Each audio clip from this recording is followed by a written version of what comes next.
નમસ્તે વિદ્યાર્થી મિત્રો. ધોરણ 10 સામાજિક વિજ્ઞાન પ્રકરણ 1. આની અંદર આપણે અગાઉ જે 3 લેક્ચરનો અભ્યાસ કર્યો, તમે પણ એનો અભ્યાસ કર્યો હશે. એની અંદર જે પ્રશ્નો આપેલા છે પીડીએફમાં, તે પ્રશ્નો પણ તમારી નોટબુકમાં લખ્યા હશે. જો ન લખ્યા હોય તો એ ફરજિયાત લખવાના છે.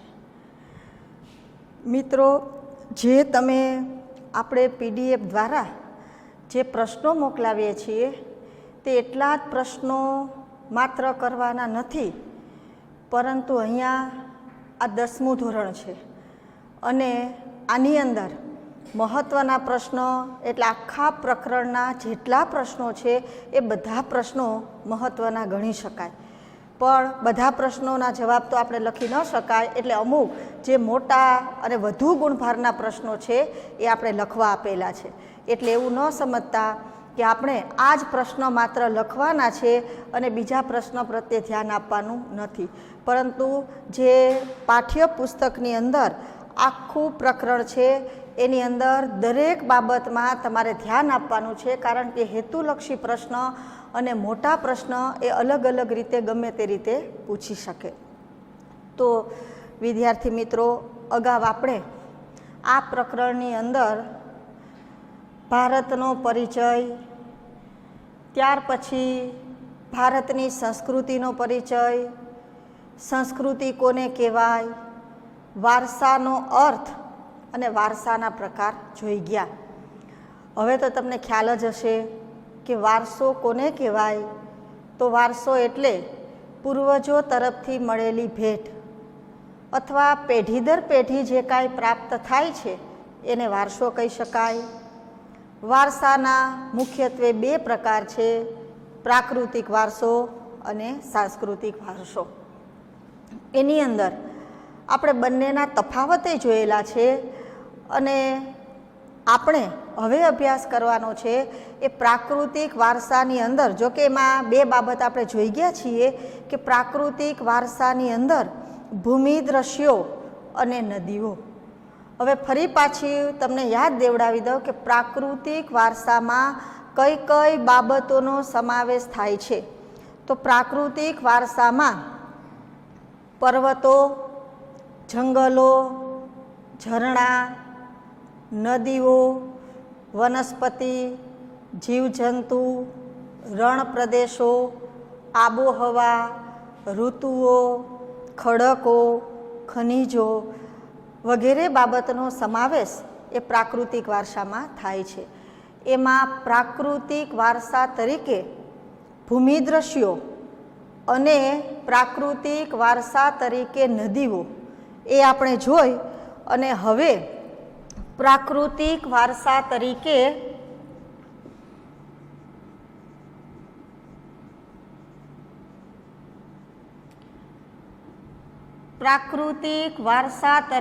વનસ્પતિ જીવન.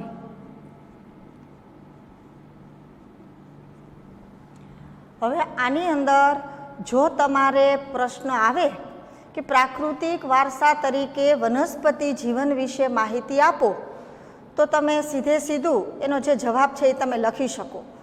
પણ આપણે જે ઘણા પ્રશ્નો છે એ વિધાન સમજાવો પ્રશ્ન તરીકે હોય છે. એમાં જવાબ સરળ હોય છે, પરંતુ જે વિધાન હોય છે તે અઘરું આપેલું હોય, એટલે આપણે ઘણીવાર છે આ વિધાન સમજી શકતા નથી. તો એના કારણે જવાબ છે એ ઘણીવાર આપણે ખોટો લખી નાખીએ છીએ. તો વિદ્યાર્થી મિત્રો, અહીંયા પ્રાકૃતિક વારસા તરીકે વનસ્પતિ જીવન, એમાં વનસ્પતિનો માનવી પહેલેથી જ ઉપયોગ કરતો આવ્યો છે અને એમાં ભારતની પ્રજા એ આદિ સમયથી પર્યાવરણ પ્રેમી રહી છે.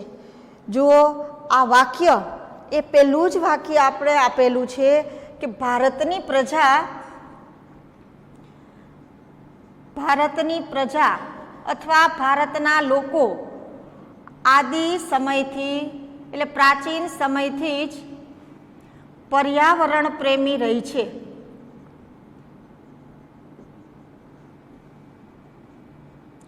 આ પ્રશ્ન એ વિધાન સમજાવો તરીકે આવી શકે. એટલે આ પ્રશ્નનો જે જવાબ છે એ વનસ્પતિ જીવનનું મહત્વ એ જ આવી શકે. પરંતુ આ વિધાન તમારે યાદ રાખવાનું છે કે ભારતની પ્રજા આદિ સમયથી પર્યાવરણ પ્રેમી રહી છે. તો આ ભારતની પ્રજા જે પ્રાચીન સમયથી પર્યાવરણ પ્રેમી રહી છે તો એનો સાક્ષી કોણ છે અથવા એનું સાક્ષી શું છે? તો એનો જે સાક્ષી તે એના વૃક્ષ પ્રત્યેનો પ્રેમ, પછી પુષ્પ ફૂલો પ્રત્યેનો પ્રેમ અને છોડવાઓ આ પ્રત્યેનો જે પ્રેમ છે, છોડવાઓ પ્રત્યેનો પ્રેમ અને આદર એનો સાક્ષી છે. તો આ પ્રશ્ન એ તમારે નાના પ્રશ્ન તરીકે આવે, હેતુલક્ષી પ્રશ્ન તરીકે આવે અને વિધાન સમજાવો તરીકે આવે કે ભારતની પ્રજા આદિ સમયથી કેવી રહી છે? તો પર્યાવરણ પ્રેમી રહી છે. ભારતની પ્રજા આદિ સમયથી પર્યાવરણ પ્રેમી રહી છે. એનો સાક્ષી કોણ છે? તો વૃક્ષ પ્રત્યેનો પ્રેમ, એનો પુષ્પ પ્રત્યેનો પ્રેમ અને છોડવા પ્રત્યેનો પ્રેમ. એટલે ભારતની પ્રજા પ્રાચીન સમયથી જ વનસ્પતિનો ઉપયોગ કરતો આવ્યો છે. જો વનસ્પતિ એ માત્ર મનુષ્ય માટે જ ઉપયોગી નથી, પરંતુ માનવી, પ્રાણીઓ, પક્ષીઓ એના માટે આહાર તરીકેની જે જરૂરિયાત છે એ પણ વનસ્પતિ પૂરી પાડે છે. આપણે જે શાકભાજી, ફળ એનો ઉપયોગ કરીએ છીએ તો એ વનસ્પતિ જ છે. પશુઓ જે ઘાસચારાનો ઉપયોગ કરે છે, ત્યાર પછી કુદરતી રીતે બનેલા જે ફળો હોય તો એનો જે પક્ષીઓ છે એ આહાર તરીકે ઉપયોગ કરતા હોય છે. તો વનસ્પતિ છે એ આહાર તરીકે ઉપયોગી બને છે. કોને? તો કે મનુષ્ય માટે, પશુઓ માટે અને પક્ષીઓ માટે આહાર તરીકે ઉપયોગી બને છે. અને આપણે પહેલેથી જ વનસ્પતિ, વૃક્ષો એ આપણને એટલા બધા પ્રમાણમાં ઉપયોગી બને છે કે એટલે જ કેટલાક જે વૃક્ષ છે એને આપણે પવિત્ર ગણી અને એની પૂજા કરીએ છીએ. જુઓ તો આની અંદર કયા વૃક્ષો? તો વડ, પીપળો અને તુલસી. આ જે વૃક્ષો છે એ વૃક્ષો એને પવિત્ર કરી ગણી અને પૂજા કરીએ છીએ અને એના પ્રત્યે આપણે આદર રાખીએ છીએ. જુઓ વડલો આપણને અનેક રીતે ઉપયોગી બને.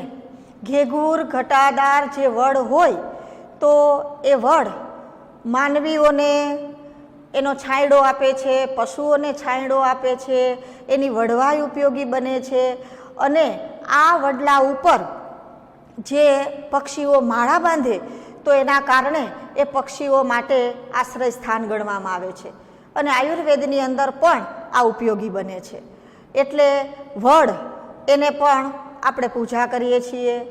અને એટલે તો આપણે વડલાની પૂજા કરવા માટે જ્યારે જેઠ મહિનાની પૂનમ આવે ત્યારે જે લગ્ન કરેલી જે સ્ત્રીઓ હોય છે તે વડની પૂજા કરતું જે વ્રત રાખે છે, આ જે વ્રત છે જેને વડ સાવિત્રીનું વ્રત કહેવામાં આવે છે. તો વડ સાવિત્રીનું વ્રત એ વડલાની પૂજા કરવા માટે હોય છે. તો વડ સાવિત્રીનું વ્રત છે એ વનસ્પતિ એનું ધાર્મિક મહત્વ સૂચવે છે. કયું વ્રત?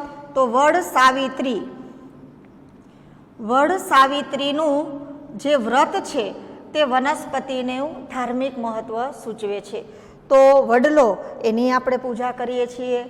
ત્યાર પછી પીપળો છે એ આપણને ખબર છે કે આપણે ધાર્મિક દ્રષ્ટિએ જોઈએ તો પીપળાની અંદર ભગવાન વિષ્ણુનો વાસ છે. અને વૈજ્ઞાનિક કે પર્યાવરણની દ્રષ્ટિએ જોઈએ તો પીપળો એ એવું વૃક્ષ છે કે જે 24 કલાક ઓક્સિજન વાયુનું ઉત્સર્જન કરે છે. તો વાતાવરણની અંદર ઓક્સિજન વાયુનું પ્રમાણ વધારવામાં પણ પીપળો આપણને ઉપયોગી બને છે. એટલે પીપળાને પણ પવિત્ર ગણી અને આપણે એની પૂજા કરીએ છીએ. એવી જ રીતે તુલસી પણ આયુર્વેદની દ્રષ્ટિએ એટલા બધા પ્રમાણમાં ઉપયોગી બને છે કે ઘરે ઘરે તુલસીના છોડ રાખવામાં આવે છે અને એની આપણે પૂજા કરીએ છીએ.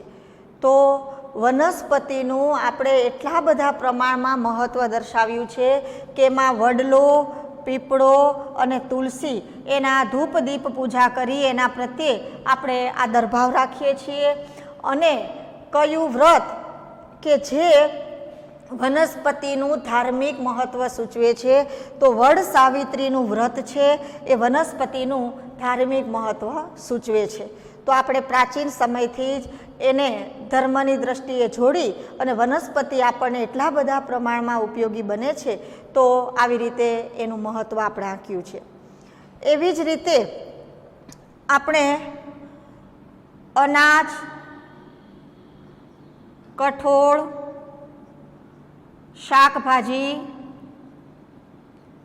એના છોડ, તે સિવાય ધન ધાન્યથી લહેરાતા ખેતરો,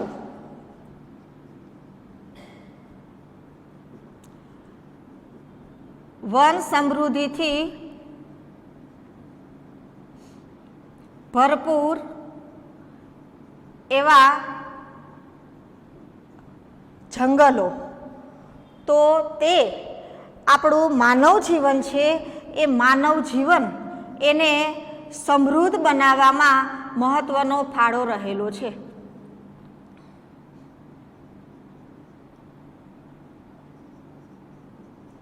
જો આ નાના પ્રશ્નની અંદર આવી શકે કે કઈ બાબતે માનવ જીવનને સમૃદ્ધ કર્યું છે તો આપણે અનાજ, કઠોળ અને શાકભાજીના છોડ એનો જે આપણે ઉપયોગ કરીએ છીએ, આપણી જરૂરિયાત પૂરી પાડીએ છીએ. ધન ધાન્યથી લહેરાતા ખેતરો, તો ખેતરની અંદર પણ જુદા જુદા પ્રકારના જે પાક થાય છે એનો આપણે ઉપયોગ કરીએ છીએ. તે સિવાય વન સમૃદ્ધિથી ભરપૂર એવા જંગલો અને ઔષધિઓ, અને જે ઔષધિઓ થાય છે તો એ ઔષધિ એનો પણ આપણે જે ઉપયોગ કર્યો છે તો એ માનવ જીવન એને સમૃદ્ધ બનાવવામાં મહત્ત્વનો ફાળો આપે છે. તે સિવાય આપણે ઔષધિ જે વનસ્પતિમાંથી પ્રાપ્ત થાય છે, જે આયુર્વેદિક દવાઓ બનાવવામાં આપણને ઉપયોગી બને છે. તો આની અંદર જુઓ, ઔષધિની અંદર કઈ કઈ ઔષધિઓ, તો એની અંદર હરડે, આંબળા, કુવારપાઠું, અરડુસી, અશ્વગંધા વગેરે ઘણા બધા જે છોડવાઓ છે કે એનો આપણે ઔષધિ તરીકે ઉપયોગ કરીએ છીએ. સાથે સાથે કેટલાક જે પુષ્પો, ફૂલો છે તો એનો પણ આપણે પહેલેથી અત્યાર સુધી ઉપયોગ કરતા આવ્યા છીએ. તો આ ફૂલોની અંદર ગુલાબ, મોગરો, જુઈ, ડમરો, સૂર્યમુખી, ચંપો, નિશિગંધા કે જેને આપણે રાત રાણી તરીકે ઓળખાવીએ છીએ, જેમાં સુગંધી ફૂલ આવે છે, અને જુઈ, આ બધા જે પુષ્પો છે એનો પણ આપણે પહેલેથી જ ઉપયોગ કરતા આવ્યા છીએ. તો આ ઔષધિ અને પુષ્પો એણે માનવીનું જીવન નિરામય અને સમૃદ્ધ બનાવ્યું છે. સુગંધી, નિરામય અને સમૃદ્ધ બનાવવામાં આ ઔષધિ અને પુષ્પો એનો મહત્ત્વનો ફાળો રહેલો છે. તો વિદ્યાર્થી મિત્રો, આ વનસ્પતિ જીવન જેનો સમાવેશ પ્રાકૃતિક વારસામાં થાય છે અને વનસ્પતિ જે માનવીના સામાજિક, ધાર્મિક અને આર્થિક દ્રષ્ટિએ ખૂબ જ મહત્ત્વનો ફાળો આપે છે. તો અહીંયા પ્રાકૃતિક વારસા તરીકે વનસ્પતિ જીવન. હવે પ્રાકૃતિક વારસા તરીકે વનસ્પતિ જીવન હોય તો આ પ્રશ્નનો જવાબ, અને ભારતની પ્રજા આદિ સમયથી પર્યાવરણ પ્રેમી રહી છે, આ પ્રશ્ન હોય તો પણ, એ વિધાન સમજાવો પ્રશ્ન હોય તો પણ તમારે આ પ્રશ્નનો જવાબ. હવે આની અંદર જે નાના નાના પ્રશ્ન અથવા હેતુલક્ષી પ્રશ્ન તરીકે આવે તો એની અંદર ભારતની પ્રજા આદિ સમયથી પર્યાવરણ પ્રેમી રહી છે એનો સાક્ષી કોણ છે? તો ભારતની પ્રજાનો વૃક્ષ પ્રત્યેનો પ્રેમ, પુષ્પ પ્રત્યેનો પ્રેમ અને છોડવા પ્રત્યેનો પ્રેમ. ત્યાર પછી કયું વ્રત એ વનસ્પતિનું ધાર્મિક મહત્વ સૂચવે છે? તો વડ સાવિત્રીનું વ્રત એ વનસ્પતિનું ધાર્મિક મહત્વ સૂચવે છે. ત્યાર પછી કઈ કઈ બાબત એ માનવ જીવનને સમૃદ્ધ કર્યું છે? તો અનાજ, કઠોળ અને શાકભાજીના છોડ, ધન ધાન્યથી લહેરાતા ખેતરો, વન સમૃદ્ધિથી ભરપૂર જંગલો અને ઔષધિઓ એ માનવ જીવનને સમૃદ્ધ કર્યું છે. ત્યાર પછી માનવ જીવન એનું આરોગ્ય નિરામય કે સમૃદ્ધ કોણે બનાવ્યું છે? તો કે ઔષધિઓ. તો ઔષધિના નામ હરડે, આંબળા, કુવારપાઠું, અરડુસી, અશ્વગંધા એ વગેરે જે ઔષધિઓ, અને ગુલાબ, મોગરો, જુઈ, ડમરો, સૂર્યમુખી, ચંપો, નિશિગંધા. તો આ બધા જે સુગંધી પુષ્પો છે તો એણે માનવીનું જે જીવન છે એ નિરામય અને સમૃદ્ધ બનાવ્યું છે. તો પ્રાકૃતિક વારસા તરીકે અહીંયા વનસ્પતિ જીવન પૂરું. હવે આવશે પ્રાકૃતિક વારસા તરીકે વન્ય જીવન. પ્રાકૃતિક વારસા તરીકે વન્ય જીવન. જુઓ, ભારતની પ્રજા એ પ્રાચીન સમયથી પ્રકૃતિ પ્રેમી રહી છે, પણ સાથે સાથે તે પ્રાચીન સમયથી પ્રાણી પ્રેમી ધરાવતી સંસ્કૃતિ રહી છે. એટલે પ્રાચીન સમયથી જ ભારતની પ્રજા એનો પ્રાણી પ્રત્યેનો પ્રેમ રહ્યો છે. અને કેટલાક આપણા દેશની અંદર કેટલાક જે પ્રાણીઓ જોવા મળે છે, આ પ્રાણીઓ કે જેણે આપણી જે સંસ્કૃતિ છે આ સંસ્કૃતિને વૈવિધ્યસભર બનાવી છે. તો ભારતની અંદર ઘણા બધા જંગલોની અંદર પ્રાણીઓ જોવા મળે છે. ભારતની અંદર વાઘ, સિંહ, દીપડા, વરુ, રીંછ, હરણ, સાબર, સાહુડી, ઘો, અજગર, સાપ, નાગ, વિવિધ પ્રકારના પક્ષીઓ. તો આ વિવિધ પ્રકારના તે ઉપરાંત પણ ઘણા બધા પ્રાણીઓ જે જોવા મળે છે. તો આ જે પ્રાણીઓ છે તેણે ભારતની જે સંસ્કૃતિ છે આ સંસ્કૃતિને વૈવિધ્યસભર બનાવેલી છે. એટલે ભારતના જંગલમાં આ પ્રાણીઓ છે જોવા મળે છે. અને પ્રાકૃતિક વારસા તરીકે વન્યજીવોનું પણ એટલા બધા પ્રમાણમાં મહત્ત્વ રહેલું છે કે વન્યજીવો તો એની અંદર કેટલાક જે વન્યજીવો છે આ વન્યજીવો, હવે એની અંદર આપણે જોઈએ કે એશિયાઈ સિંહ, જો સિંહ એમાં આફ્રિકાના જંગલમાં સિંહ જોવા મળે છે અને એશિયાના જંગલમાં સિંહ જોવા મળે છે. તો એમાં એશિયાઈ સિંહ છે એ ભારતની અંદર માત્ર ગીરના જંગલની અંદર જ જોવા મળે છે. એશિયાઈ સિંહ ગીરના જંગલમાં જોવા મળે છે. એટલે ભારતમાં ગુજરાતના ગીરના જંગલમાં એશિયાઈ સિંહ જોવા મળે છે. એટલે એનું છે મહત્વ રહેલું છે. ઉપરાંત કેટલાક જે વન્યજીવો છે આ વન્યજીવોને આપણે દેવી દેવતાના વાહન તરીકે સ્વીકારી અને એને મહત્વ આપ્યું છે. તો એમાં દેવી દેવતાના વાહન તરીકે વાઘ, મોર, મગર અને ગરુડ. જો વાઘ જે આપણે અંબા માતાના વાહન તરીકે માનીએ છીએ, પૂજીએ છીએ, મોર એ સરસ્વતી માતાનું વાહન, કાર્તિક ભગવાનનું વાહન, મગર ખોડિયાલમાનું વાહન અને ગરુડ છે એ વિષ્ણુ ભગવાનના વાહન તરીકે આપણે એની પૂજા કરીએ છીએ. તો અહીંયા કેટલાક જે પ્રાણીઓ છે એને દેવી દેવતાના વાહન તરીકે આપણે સ્વીકારી અને એને મહત્વ આપ્યું છે. એટલું જ નહીં, પણ આપણી રાષ્ટ્રીય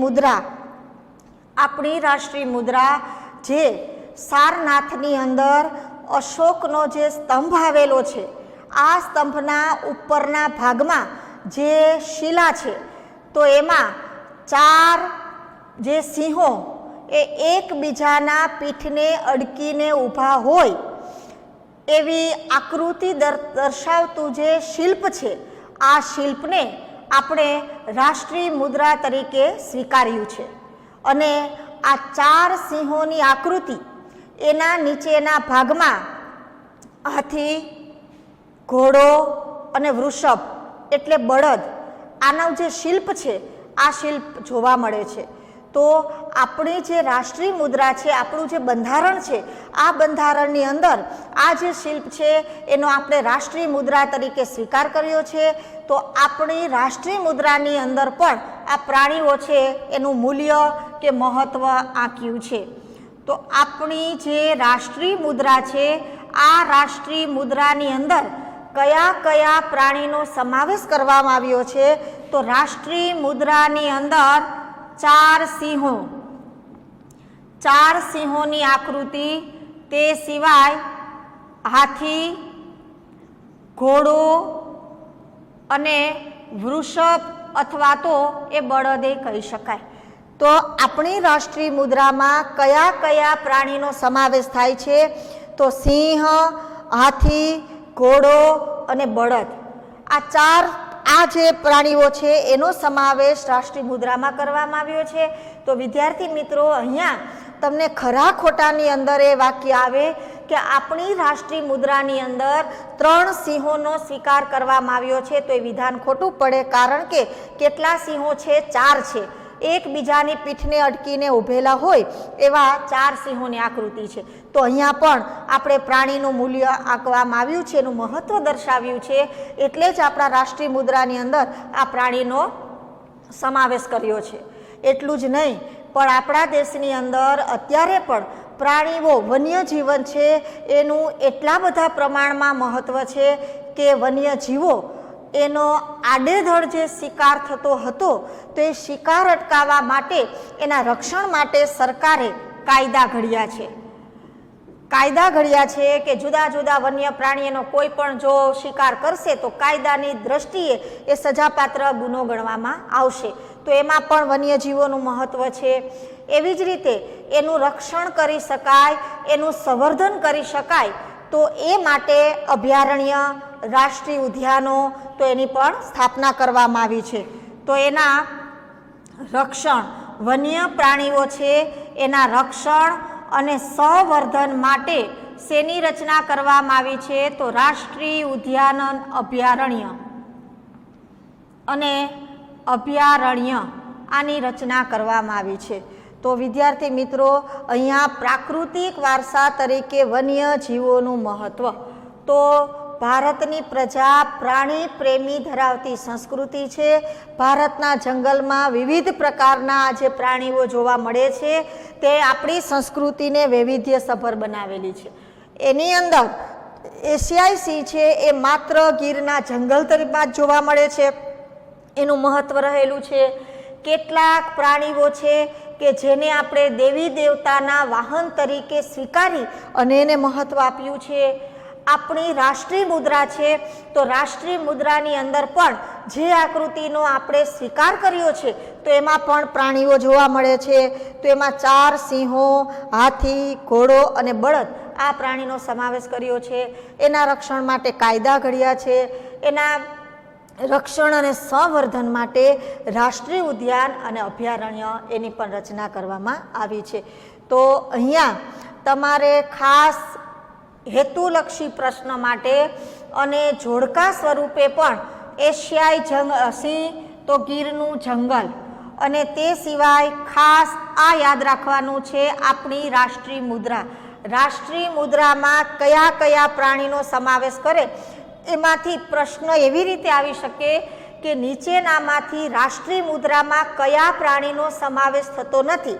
એટલે આપણને 4 પ્રાણીના નામ આવડે એટલે ગમે તે બીજા પ્રાણીનું નામ હોય તો એનો સમાવેશ થતો નથી. તો સમાવેશ કોનો થાય છે?